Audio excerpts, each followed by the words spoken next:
বাহ, ঠিকঠাক হচ্ছে এখন তাহলে। যাই হোক, বাঁচা গেল বাবা। আমি তো ভাবছিলাম লাইভটা মনে হয় হবেই না।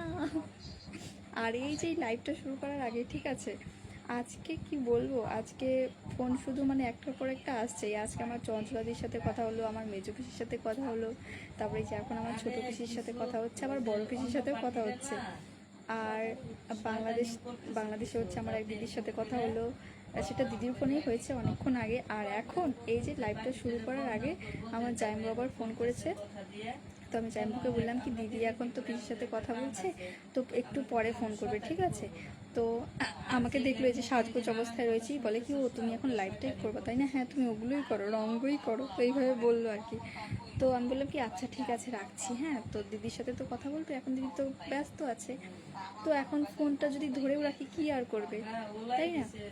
তো এই বলে আর কি জাইমবুর ফোনটা কেটে দিলাম। তারপরে এই তো চলে আসলাম আমার লাইভে, ঠিক আছে। তো দেখা যাক, আজকে এতদিন পর লাইভে আসলাম, আর আমার আশেপাশে প্রচুর আওয়াজ টাওয়াজ হচ্ছে। হ্যাঁ, আওয়াজ বলতে এই তো ফ্যানের আওয়াজ, তারপরে ওই ঘর থেকে কিসের আওয়াজ, মা কথা বলছে পিচির সাথে, দিদি কথা বলছে, আর এদিকে হচ্ছে আমি আবার লাইভ করছি। যাই হোক, আমার মিষ্টিমার এখন কান্নাকাটি নেই, সে এখন খাওয়া দাওয়ায় ব্যস্ত। এই তো ঘুমিয়েছিল আর এখন উঠলো, আর কান্নাকাটি করার আগেই খাবারটা রেডি ছিল আমার মিষ্টি মায়ের, ঠিক আছে। তো দিদি এখন খাওয়াচ্ছে ওকে, তো এই আর কি। কিন্তু আমার পুষির আবার এদিকে কি হয়েছে, কি হয়েছে পুষি? কি খুঁজছে রে ও? এই কি খুঁজে এখানে ও? দেখো কাণ্ড, কোথায় উঠে পড়লো। হ্যাঁ, সরপুষি আমার লাইট টাইট ভেঙে যাবে। আরে কি খুঁজছো? কি ওর বাচ্চাকে আবার কোথায় রাখবে এই জায়গা খুঁজছে নাকি বুঝতে পারছি না। সেটাই হবে। এ মা, কই যায় দেখি তো। দেখো আমার পুষির কাণ্ড, দেখো দেখো কি করে।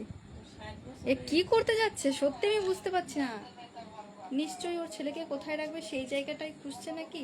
মানে কি বলতো, যেখানে আমি ওকে রেখেছি, ঠিক আছে, সেখানে না ও দিনের বেলাতে ঠিক থাকে, কিন্তু রাত হলে ওর কি যে হয়। ওই জায়গাটা কি সেফ না ওর জন্যে? রাত হলে কি যে হয়, ঘরের মধ্যেই রেখেছি, রাত হলে ওর কি হয়, বাচ্চা নিয়ে এখানে ওখানে দৌড়াদৌড়ি করে। নিজের ছবি নিজেই দেখে ভয় পেয়ে যাচ্ছে নাকি আবার। আমার পুষি কিন্তু হেভি কিউট, তাই না? অনেক কিউট। এই এই দিদি দাও দেবে, সর সর সর, যাইস না বিছানায়, নাম নাম নাম, পুষি সর সর সর সর, এই নাম। দেখ, ধাওয়া দে দি, ধাওয়া দে, আমি পিঠে দিলে যায় না। নামো নামো, চলে গেছে গেছে গেছে, না ঘরেই আছে এখনো। আচ্ছা, হ্যাঁ, পুষিকে তাড়ানোতে একটু ব্যস্ত ছিলাম। আচ্ছা, এবার তোমাদের কমেন্টগুলো আমি তাড়াতাড়ি পড়ছি, 12টা বাজতেই চললো, ঠিক আছে। ফার্স্ট কমেন্ট করেছে আশিস সন্ত্রা, হ্যালো লিখেছে।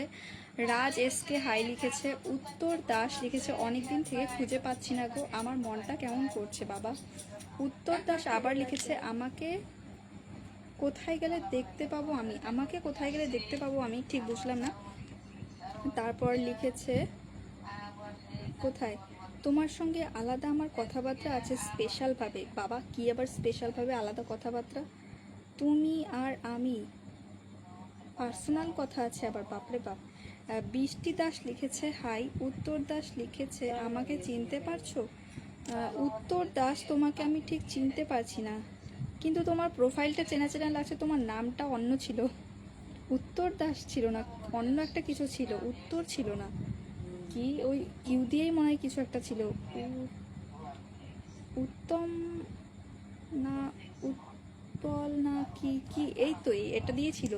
তোমার প্রোফাইলটা থেকে বোঝা যাচ্ছে। হ্যাঁ, প্রোফাইলটা মানে প্রোফাইল পিকচারটা মনে আছে, কিন্তু নামটা এটা ছিল না, সেটা কেন চেঞ্জ করেছো জানি না, তো সেই জন্যে আর ঠিকঠাক মানে বুঝতে পারছি না।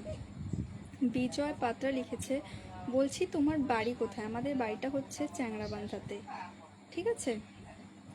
সুপ্রিয়া লিখেছে দিদি ভাইয়ের বাড়ি কোথায়? আমাদের বাড়িটা হচ্ছে চ্যাংড়াবান্ধাতে। প্রদীপ দাস লিখেছে নাইস, থ্যাংক ইউ, নাইস।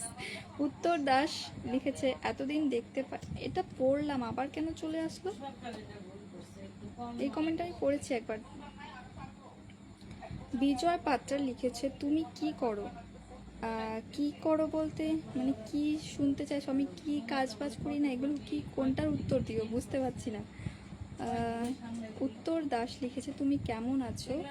তুমি আমাদেরকে ছেড়ে সারা জীবন চলে গেলে। আমি সারা জীবন ছেড়ে কোথায় গেলাম? সারা জীবন ছেড়ে ও মা, মা দেখো তো ভাই আসছে নাকি।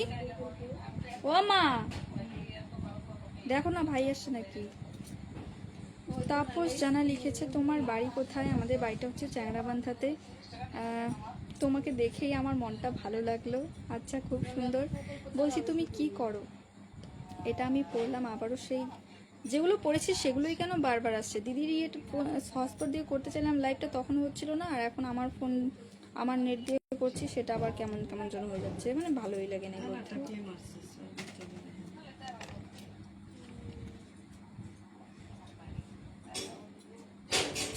আচ্ছা তাপস জানা লিখেছে তুমি খুব সুন্দর দেখতে। উত্তর দাস লিখেছে তোমাদের বাড়ি একদিন যাব, তুমি কি কাজ করো দেখি। আচ্ছা ঠিক আছে এসো। বিজয় পাত্র লিখেছে অনামিকা তোমাদের বাড়িতে কে কে আছে? আমাদের বাড়িতে আমি আছি, আমার বাবা আছে, ভাই আছে, মা আছে, দিদি আছে, আর আমার দিদির সাথে আরেকজন আছে। সেটা কে? সেটা হচ্ছে আমার মিষ্টি মা। মিষ্টিমার কথা বললাম আরে আওয়াজ দিয়ে দিল ভাই, দারুণ দারুণ তো, দারুণ তো। শুনতে পারলে তোমরা? আমার মিষ্টি মাঝে একটু আওয়াজ দিল। বিশ্বজিৎ নস্কর লিখেছে বিয়ে করবে। অনিশ মিয়া লিখেছে কেমন আছেন আপু? হ্যাঁ আমি ভালো আছি। ডিনার হয়ে গেছে? হ্যাঁ হয়ে গেছে। বিশ্বজিৎ নস্কর লিখেছে নাম্বারটা দাও, মিস করছে। বাপরে এই মাত্রই আসলো, আর আসার সাথে সাথে নাম্বার দাও, কি করছো, মিস করছি, হ্যান ত্যান কত কথা। বাপরে বাপ, মানে তোমরা বলো কিভাবে? হ্যাঁ এগুলো হঠাৎ করে এসে হঠাৎ করে এইসব বলে ফেলছে। ভাই বুকের পাটা দেখো এদের। মোহন কয়া লিখেছে হ্যালো সুন্দরী অনামিকা, বলছি খুদে সঙ্গে দেখা হচ্ছে না কেন? আগে তো দেখা হতো, সুন্দর সুন্দর ভিডিও হতো, খুব ভালো লাগতো। খুদেদের সাথে দেখা এখন কিভাবে করাবো বলো? আর খুদেদের সাথে যদি ভিডিও করতেই চাই তাহলে এখন আমাকে যেতে হবে আমার কাকা বাড়িতে। আর এখন তো আমার মিষ্টি মা খুদে আছে, তো তাকে নিয়ে ভিডিও করি, দেখবে সেগুলোই ঠিক আছে। আর মিষ্টি মাকে নিয়ে বেশিরভাগ দিনটা কাটে, সময়টা কাটে, তো সেই জন্য আর সেরকম কোথাও খুব একটা যাওয়া হয় না, ঠিক আছে।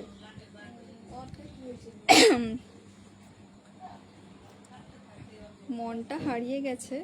কার মনটা আবার হারিয়ে গেছে? তাপস জানা লিখেছে আমি সবং পশ্চিম মেদিনীপুর থেকে তোমার লাইভ দেখছি। আচ্ছা খুব ভালো। আমার লাইভটা কেমন লাগছে একটু জানিয়ে দিও। আর এই বিশ্বজিৎ নস্করের কথা কি বলবো, এ তো তার কথা শুধু লিখে যাচ্ছে, নাম্বার দাও, হ্যান দাও, পেন করবে, এন করবে, বাপরে বাপ কত কিছু। ব্রোকেন লিখেছে কেমন আছো? বিশ্বজিৎ নস্কর লিখেছে কি ভালোবেসে তোমার। উত্তর দাস লিখেছে সংসারে অনেক কাজ করো দেখছি, আমি একদিন যে তোমার বাড়ির কাজ করে দিয়ে আসবো। আমি একদিন গিয়ে আমার বাড়ির কাজ করে দিয়ে আসবে? বাপরে বাপ, পারবে আমাদের বাড়ির কাজগুলো করতে পারবে? আমাদের বাড়িতে এক এক রকম, মানে কি বলতো, ওই শুধু রান্না খাওয়া দাওয়া আর ওই ঘর মোছা কাপড় কাচা এগুলো শুধু থাকে না, তা সত্ত্বেও মানে ভাই আলাদাই কাজ, মানে একটার পর একটা থাকেই, লেগেই থাকে। আজকে খ্যার টানাটানি, তো কালকে মাটি টানাটানি, তো কালকে গাছের ডাল টানাটানি, তো এগুলোই হয়, ঠিক আছে। মানে ফাঁকা আর থাকে না, এরকম একটার পর একটা চলছেই, কাজ হচ্ছেই, ঠিক আছে। মোহন কয়াল লিখেছে হ্যালো সুন্দরী অনামিকা, দিদি কেমন আছে? হ্যাঁ দিদি ভালোই আছে, তবে আমার দিদির শরীরটা একটু দুর্বল দুর্বল বলতে গেলে, তাও ঠিকঠাক আছে, আস্তে আস্তে হবে ঠিক, ঠিক আছে। একেবারেই তো এই তো কয় মাস হতে চললো, একটু সময় তো লাগবেই ঠিক হতে, তাই না? আমার মিষ্টিমা এখন তার দিদার সাথে সুন্দর সময় কাটাচ্ছে। একটু দেখাবো নাকি মা? দেখাই আমার মিষ্টিমাকে, ঠিক আছে। না দেখাবো না, থাক।